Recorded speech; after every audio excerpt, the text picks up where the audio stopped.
So, John, do you remember the start of that day? It was a Tuesday in September 2001. It was a clear, sunny day in New York. What was it like here in London? I was invited to a lunch in Soho, and there we were sitting in a cafe in one of those little streets. And suddenly my rather cranky mobile phone went off, and it was the news desk saying there's been some kind of event in New York. We're not quite sure what's going on, but can you be ready to come back? So I don't know what that is. Continued the lunch. About 5 minutes later, phone went to again. They said, John, you've got to come back right now. Come on, quick. Get on your bike and come back right now. We've got to go to air in 9 minutes. And in about 7 minutes, I was there. And so at 8:46 a.m. New York time, that's when the first plane hits the North Tower of the World Trade Center. And that's just before 2 p.m. here. We at Channel 4 News did a bulletin at 3:15. And that was just, about an hour after the second plane had gone in and just after the first tower fell. So everything was moving quite quickly. And I guess, as you say, people just weren't really sure what was going on. It was such an aberrant event. It was so absolutely unexpected, so out of kilter with anything else we'd ever seen or ever known. It was very difficult to piece together what on earth had happened.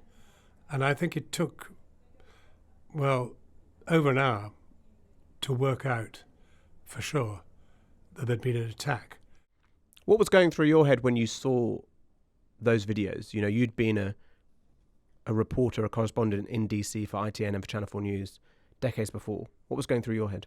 What was going through my head was that an awful lot of people must have been killed. I knew the Twin Towers quite well. I'd been up them. I had interviewed people in them. It was very difficult to rationalise what had happened, but it became very clear quite quickly. There had been a plane crash into the tower, but at first we thought it had crashed in there by mistake, that it was some accident. It wasn't immediately obvious that it was deliberate. It couldn't be deliberate. It was a plane full of people. I mean, it couldn't have been. But it was.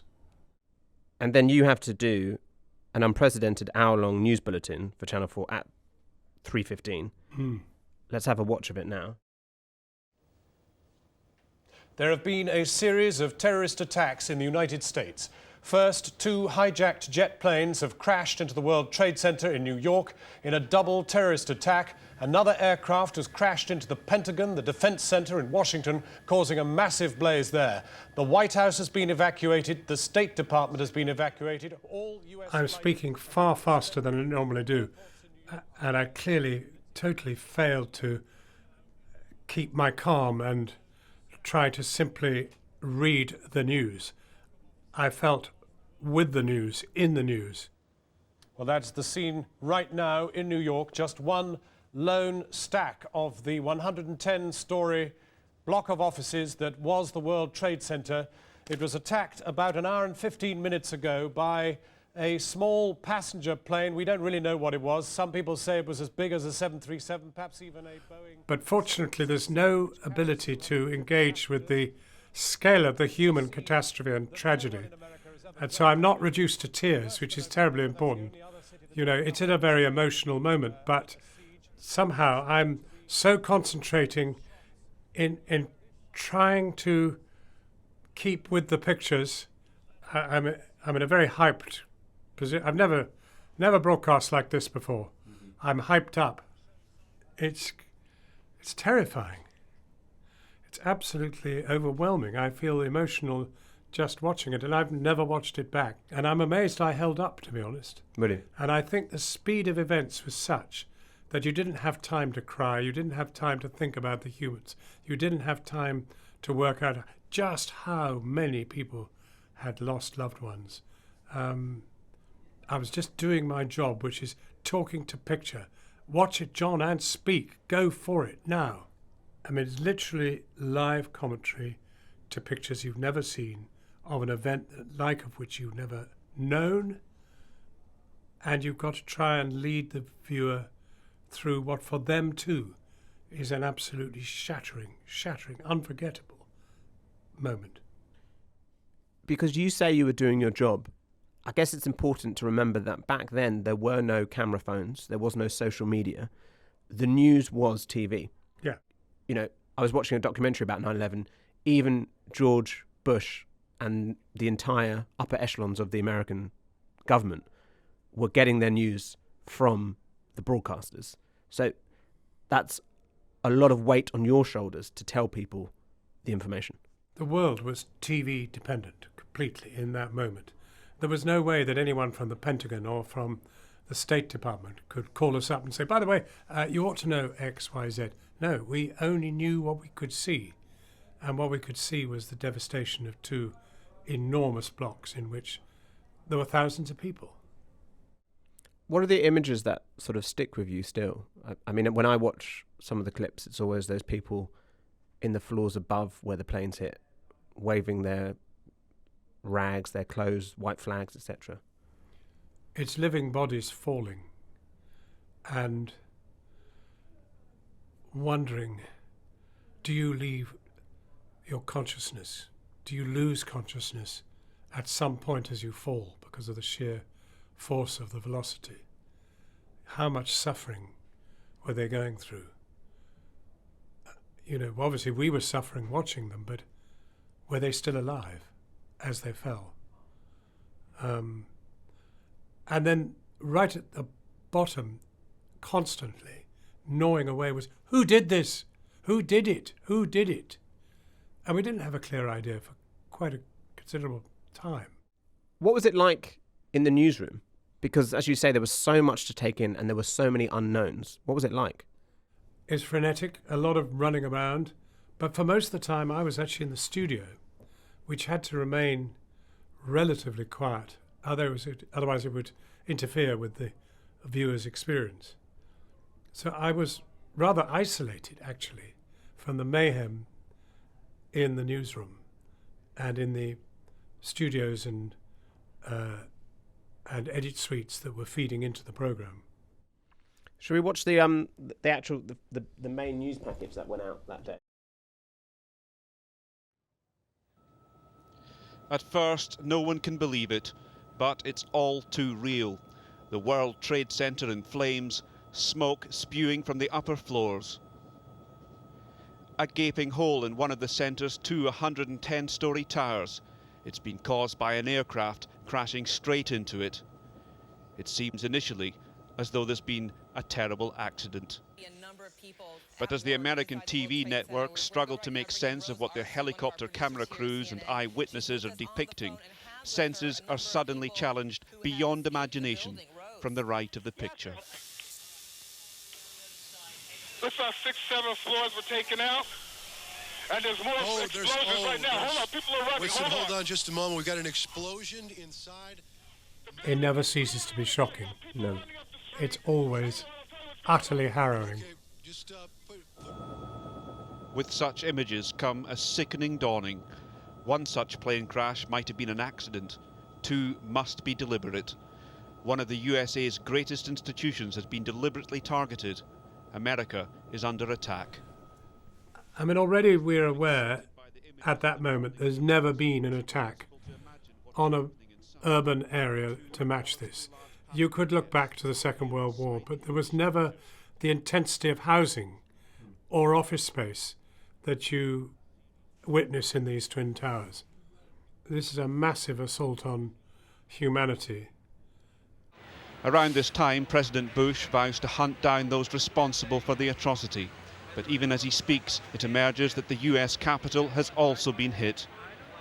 The Pentagon in Washington, nerve center of the US military, struck by another crashed passenger aeroplane. US establishments had increased security since the World Trade Center bombing in 1993, but it wasn't enough to prevent this. A series of blatant and seemingly unstoppable attacks. And you look back and you say, well, why wasn't the city better defended? Well, the world was not at war. And this was an assault on the world. It was an assault on the West. pinpointed on the most iconic possible buildings. They knew if they got them, they would have an absolutely unforgettable statement of power. And rewatching that piece, I'm struck by the final words by the reporter. No one yet really knows. No one can take in the enormity of what has happened. No one has the experience of dealing with death and destruction on this sort of scale. No one knows why it happened, and no one knows quite how America will respond. You said when you were reading the noon bulletin and responding to it in real time, and you were being quite frantic and sort of emotional in some ways, and it was difficult to almost be objective. Is this kind of event, and I don't want to nasal gaze too much about being a journalist, but does that become quite difficult at such momentous events like this, to see such horror and destruction, to not feel in some way as a human tied to it? You have to let yourself happen. There's no way that you can suppress the natural human responses to what you're seeing. And at the same time, your duty is to try to inform. So your own tears, your own agony, there's no space for them. They must be excluded. You must just stick to it and keep recognizing you are the messenger. You have to stay as close to what you can be sure of and keep going with it. And that kind of somehow hoses down the emotions and the desire to cry and suffer agony. Going back to that time, people didn't have mobile phones. It was very difficult to get in touch with anyone in downtown Manhattan. In the days afterwards, there were all those images of photos of people being like, have you seen them? People trawling the hospitals, because there was so much unknown. And dislocation. Yeah. I think in those days that succeeded the attack, there was absolute communications chaos in New York. I mean, we were lucky to be able to make any contact at all and to get the return pictures and the rest. Individuals were struggling in any way, even to use the phone system. And a transatlantic phone call was almost unachievable too. Whatever happened destroyed many of the communications as well as the desperate human loss of life. And when it comes to Ground Zero itself, you eventually went there 2 months later. Before we look at your clip from then, firstly, how did you manage to get access to Ground Zero? It's extraordinary. There had been no press and no TV access at all. And I was somebody, having been a correspondent in America, we used to go back there for summer holidays and the rest. And I developed friendships. And I developed friendships while I was a correspondent there too. And one such friend was a brilliant photographer, Joel Merowitz. And he called me up and said, John, I have been appointed by the Parks Department to photograph Ground Zero.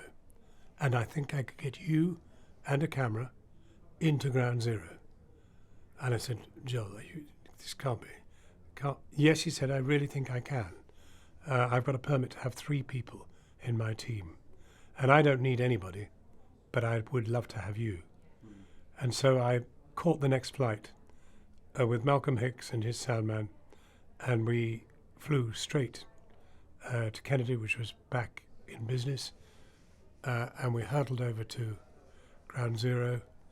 Joel met us just outside the perimeter fencing that had been erected to keep people away. And there we were inside. And it was it was as if it had happened the day before. The ground was still hot. There was still smoke and steam rising from the wreckage, but the place was so unutterably destroyed. It was very difficult to get your coordinates as to where you actually were, because everything looked the same. A stump here, a tower there. Not a whole tower, but the rump of a tower. And I mean, if we hadn't stuck with Joel very closely, I think we'd have got lost in there. But we got some absolutely devastating footage, and it might be good to look at it. At dead of night on America's Remembrance Day, stilled for the first time since the rescue work began 2 months ago, even now there is a sense of awesome, gruesome power. Only the hoses continue to try to damp the continuous fires beneath. I mean, it's 2 months on, and it's still utterly devastating. It's still smoking. Still smoking. This lunar, volcanic landscape is a war grave, a death place as a consequence of an act of war. I guess the only reference points that we had coming from the other side of the Atlantic was the detritus from the Blitz, which as a child I was young enough to see some of, and which of course black and white pictures showed, but this was colour. Look, colour. What the pictures cannot show is the extent to which the ground literally moves with the sheer weight of the machinery that's at work here. Nor can it display the full intensity of the stench and the heat that's being kicked up with every shovel load. It's funny, I talk about the stench, and true it was, but I've never thought about the stench since, because my memory is completely dominated by the loss of life and the complete disruption of human activity. Your guys reckon this is the most logical place to look for their comrades? We've been flying a lot of people around stairwells, stairways, and elevator shafts. So that's kind of what this is what they call the core area here. That's where everything, all the elevators and stairways work. And that's where we've been finding people. We found a lot in the other tower. Yeah. The last few days. But fewer and fewer now. Fewer and fewer, yeah. And that interview with this fireman, you get a sense that he is in his own days. He himself he's working there day in, day out, and yet he's still in a dream world. It seems like not even a dream, a nightmare. He can't really fathom what's going on. Yeah, I mean, these guys are having to do a job that they've never ever imagined, and they did it for day after day after day after day. For nearly 2 months now, these remarkable scenes have only been recorded by one man on an old high-definition 1944 view camera, which produces huge high-quality negatives. Joel Merowitz will place them in the New York Museum. The planes came, one from that direction. And so this is your friend who got you access? That was Joel Merowitz talking just there, and he's the guy who got us in. A really remarkable man, a wonderful photographer anyway, but his photographs were of Cape Cod, of the lakes and the shores and peace and birds and love, but not this hatred and grimness. How did he find it? I think in a funny sort of way, he was affected the same way as the firemen. After a time, they became somewhat inured to what had happened and became fixated by what they could see, what they could touch. I'm doing it for history.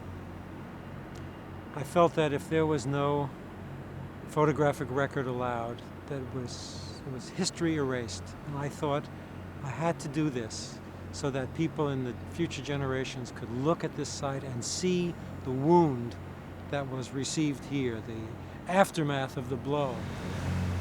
You really feel something here that it's very difficult to describe filmically, but you feel it. You do feel that people died here. Because you say there, you do feel like people died here. It's an interesting thing to be in a place like that and to feel death. I had never been on any assignment that took me so absolutely to a place of the certainty of death. I've been in war, I've been in guerrilla wars, but there was something so absolute. I want to talk now more about the aftermath of 9/11, Because you were at Ground Zero when Kabul fell and the Taliban retreated. Did that feel like a victory at the time? It seemed to be one good consequence of 9/11. But of course it wasn't.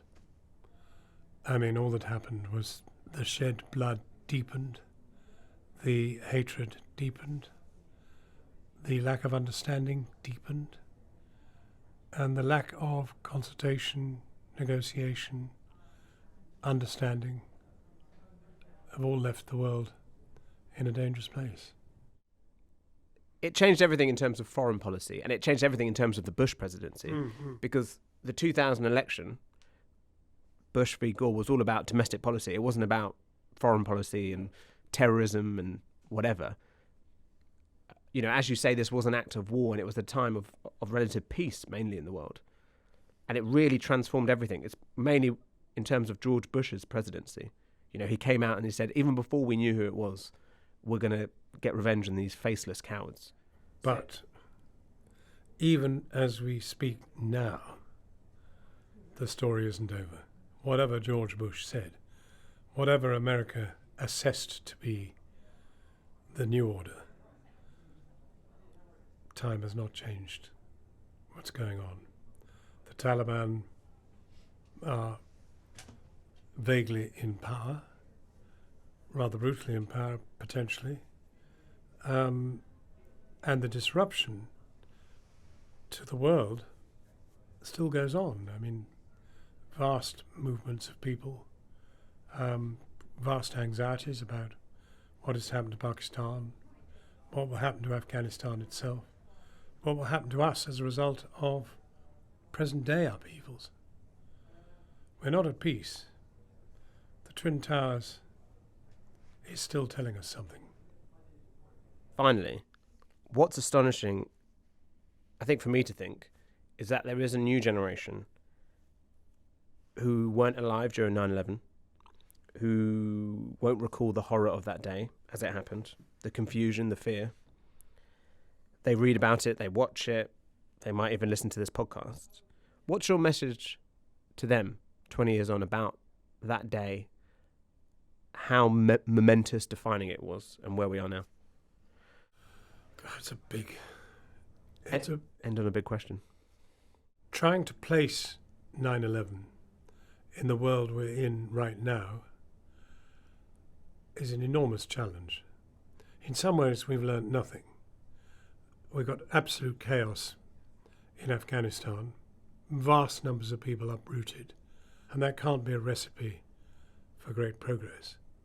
And we haven't, even to this day, really understood Islam, political Islam, religious Islam, its practices and history and power.